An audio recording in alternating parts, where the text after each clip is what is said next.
everybody, welcome back. This is Tonya and I'm back with another card today for Pixie Dust Designs. Today we're going to be playing with the Let It Snow Slimline Die. This die set includes 8 dies in total. They are slimline in nature, but there's a lot of little elements as well. There's some deer and some houses, and then the dies also cut out the trees in the landscape and the bases for the houses. I have die cut everything basically off camera, and I am using some glitter dust spray right now, and I'm spraying everything that I die cut, which leaves a really nice shimmery coat of glitter on everything. So it made it really pretty. You can kind of see the sparkle there. And I've cut that from 3 different colors of blue cardstock, so a light, medium, and a dark. And then I've cut the main frame for the slimline set from some black cardstock. And so the glitter just made a nice shimmer. You get to see that up close here. You can kind of see all the sparkle. And then I'm going to go in with some ink blending. For my inks, I am using, I believe it's Faded Jeans. What else? Prize Ribbon. And I cannot remember, Chip Sapphire and Black Soot.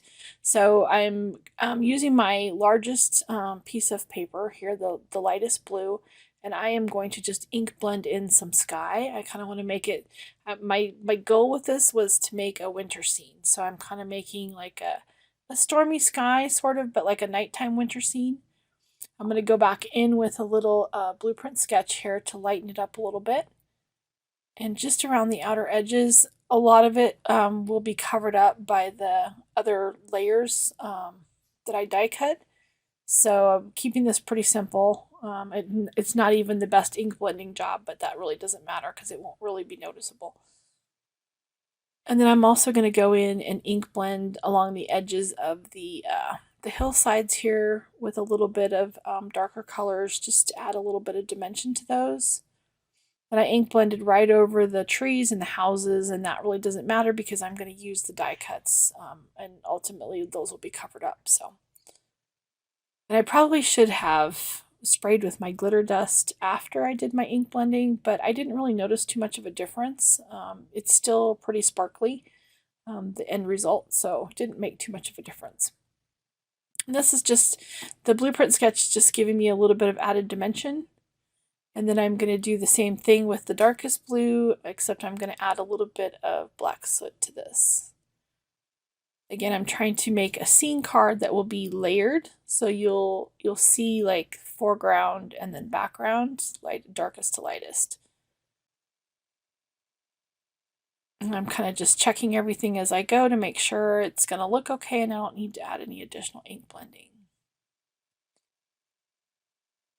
So I'm going to also add some splatter. This is going to be snow.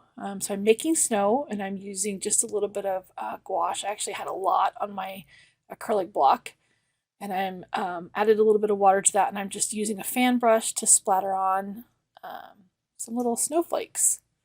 Man-made snow. And I did end up getting this all over. Even though I used a box, I still had white gouache on everything. So I had a lot of cleanup to do after this. And then I'm also going to do it on my foreground. I didn't get quite as much on my foreground. I got a few spots that were pretty large. I didn't worry too much about them. I still think it looks good. I didn't want to try to blot them up because I was afraid I was going to smudge it or something. See, I even got it on my water bottle. So I decided to create like a shadow for each of the different layers. I didn't quite have a cardstock that was long enough, a glitter cardstock that was long enough, so I took a 6x6 pad of glitter paper. I used a piece of white, a piece of silver, and then of course black. And I cut those at an angle so that I could get essentially a shadow outline for my layers. And I just wanted to kind of give them a glimmery shadow. And then the black, of course, I used a regular full-size sheet of glitter paper. That worked just fine. And just layered those together. And then any excess, because I offset it a little bit, so any excess I just trimmed off. And it worked out good. It's starting to come together. This is the easy part. but I love how those shimmery layers look, and it's really starting to look like a nighttime winter scene. So I have off-screen die cut a whole bunch of trees and houses, and the little rooftops, and then all the little houses have the doors and windows that cut from the die. So it's a lot of little detail stuff. Again, I'm using my little scrapbook.com tray here to hold all of my die cut pieces, which is really nice. I would say for something like this, you're definitely going to want to use a pair of tweezers, your wax tip pen thing is helpful because just picking up all the little pieces, it comes in really handy. So I've got my trees for the very back picked out, and I'm going to get those glued on. I am adding a little bit of white ink to those just to kind of give them a little bit of a bright spot, sort of. I didn't put a moon in the picture, but I kind of want it to seem like the moon was casting light off of the trees. So that's why I did that. And I'm using my small, tiny stick ink blending brush here. Just adding just the faintest little edge to those trees. And then I will get those all glued in place. I love how these turned out. I used 2 different colors of green cardstock for the trees, a lighter color for the back, the very back layer, and then I used a darker green cardstock for the front layer of trees.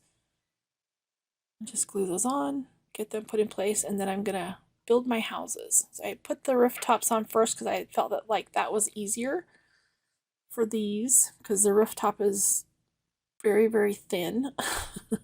I'm trying to put the least amount of glue on those as possible. Get them held down, and then I will add in the actual houses. And I cut the houses from some light gray cardstock. And I'm just using my tweezers to hold those in place as they dry. Comes in super handy.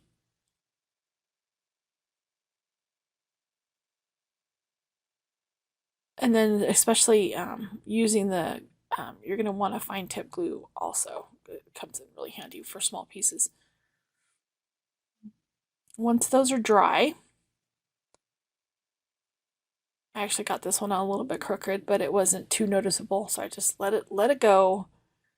We're just going to move on. And I'm going to do the front layer, and this is the darker layer, so these trees are darker. And again, on these, I'm adding a little bit of black soot because they're going to be further away from the moon itself. I thought they'd be a little bit darker.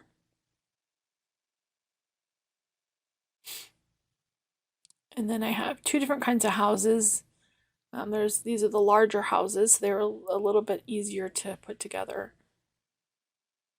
I did one out of red, and I did the other one out of it's kind of like a blue-green color, I guess. And then I went in with my white, I did use a zebra white pen, and I added some white accents to the rooftops to make it look like snow. And then a little bit on the trees as well. Kind of a nice little finishing touch. I didn't color the tree trunks. I just left them so they are the color of the cardstock that I cut, which might look a little strange, but I don't think it's too terribly noticeable. I guess you could color those in with a small fine tip marker or something if you wanted them to be black or brown. That would be fine too. And then just added a little bit more white pen detail to the front layer. Some snow on the rooftops, snow on the trees.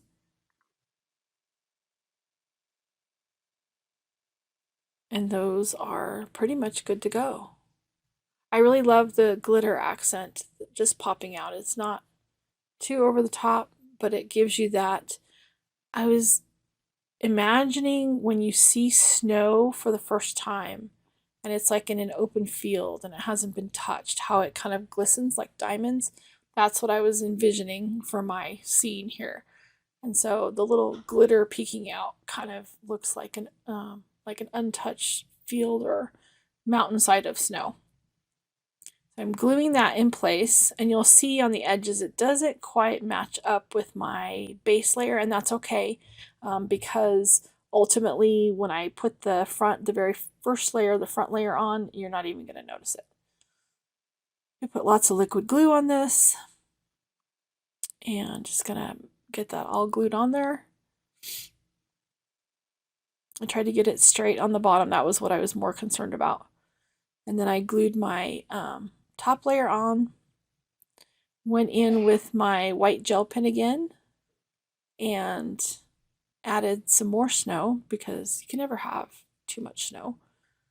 A little bit more fine detail with this compared to some of the big drops of gouache paint that I got. I think it turned out really good. I don't know. I think this scene is so peaceful. I also added some white to the edges of the trees in the foreground. A little bit of snow on the tree branches, and then in between some of the trees as well.